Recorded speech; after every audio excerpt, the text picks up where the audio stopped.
खेसारी लाल यादव, जिनका नाम सुनते ही आंखों के सामने एक मेहनती व्यक्ति की झलक महसूस होती है।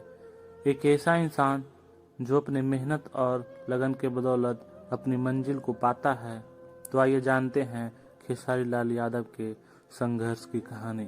दोस्तों, खेसारी लाल यादव को जन्म से लेकर अब तक संघर्षों का सामना करना पड़ा है। जब उनका जन्म होता है तो उस समय उनकी माँ दूसरे के घर में उनको पैदा करती है।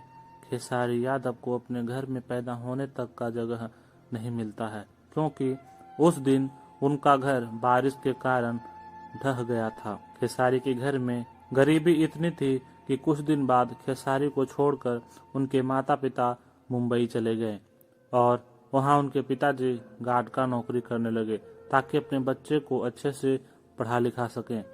खेसारी इधर धीरे धीरे बड़ा हुए और कुछ काम धंधा करने लगे। खेसारी बचपन से ही ज्यादा बोलने वाला नटखट लड़का थे और उनको गाने बजाने का भी शौक था, तो वह प्रोग्राम में झाल बजाया करते थे, रामायण गाया करते थे, लेकिन इससे कुछ होने वाला नहीं था। कुछ समय बाद खेसारी लाल यादव अपने पिता के पास चले गए, जहां उन्होंने बिहार की फेमस डिश लिट्टी चोखा का स्टॉल खोला। वह अपने पिताजी के साथ लिट्टी चोखा बेचा करते थे और उनके पिताजी रात में गार्ड का काम करते थे, दिन में लिट्टी चोखा भी बेचते थे। यह बात खुद खेसारी कई इंटरव्यू में बताए हैं। इनके पिता मंडी से सड़े हुए प्याज लाकर उसके अंदर से गुदा को निकालकर चना भी बेचा करते थे।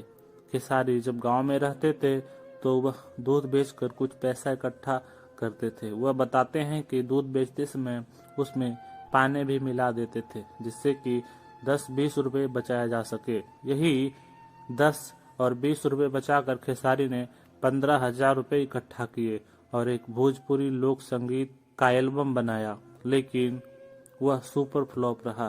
खेसारी लाल यादव उस समय कुछ खास नहीं कर पा रहे थे, तो उनके माता पिता ने सोचा कि क्यों ना इनकी शादी कर दी जाए, तब ये अच्छे से काम करेंगे और 2 पैसा इकट्ठा करेंगे। खेसारी की शादी हो जाती है। कुछ दिन बाद वह दोबारा दिल्ली जाते हैं और दिल्ली में जाकर के लिट्टी चोखा का स्टॉल अपने पापा के साथ खोलते हैं। साथ में उनकी पत्नी भी इस काम में उनकी मदद करती है।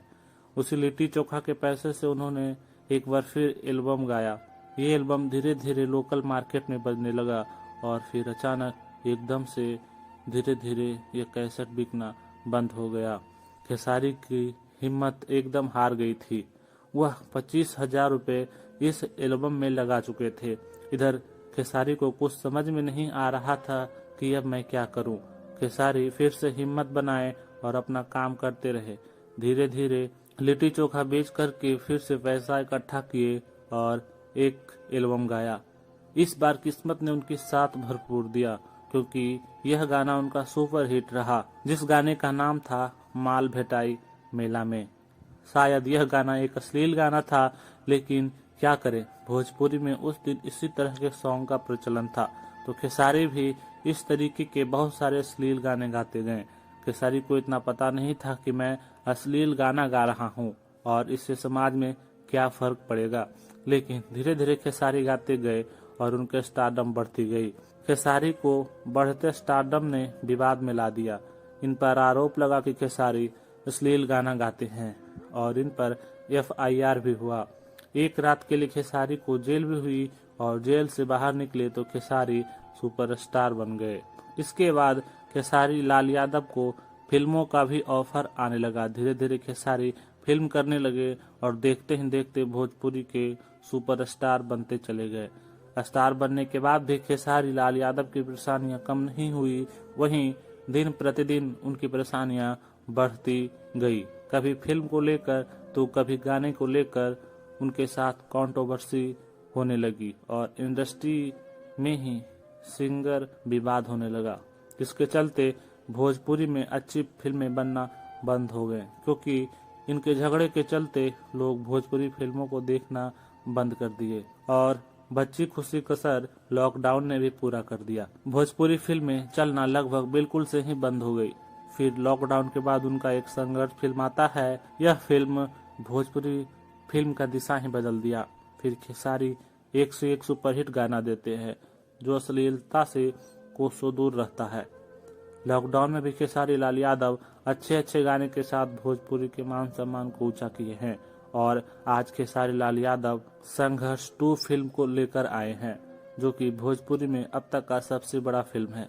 शायद इस फिल्म के बाद भोजपुरी को एक नया दिशा मिले और फिल्मों के मामले में भोजपुरी का नाम सबसे ऊपर हो। खेसारी लाल यादव अपने मेहनत के दम पर यहाँ तक पहुँचे हैं। शायद भोजपुरी इंडस्ट्री में इतना मेहनत इंसान कोई नहीं है जितना मेहनत खेसारी लाल यादव करते हैं। उनके पास कुछ नहीं था, ना सिंगिंग, ना उनके पास एक्टिंग, ना बॉडी, लेकिन अपने कठिन परिश्रम के दम पर आज खेसारी लाल यादव के पास वो सिंगिंग भी है, उनके पास अच्छी बॉडी भी है और अच्छी एक्टिंग भी करते हैं। खेसारी से हमें सीख लेनी चाहिए कि अपने आप को किस तरह बदलना है। वो अपने आप को भोजपुरी के लिए, अपने ऑडियंस के लिए खुद को बदल दिए। बाकी के आप बताइएगा नीचे कमेंट बॉक्स में खेसारी लाल यादव के बारे में।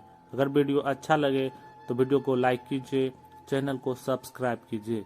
मिलते हैं फिर एक नए वीडियो में नए टॉपिक के साथ। तब तक के लिए जय हिंद।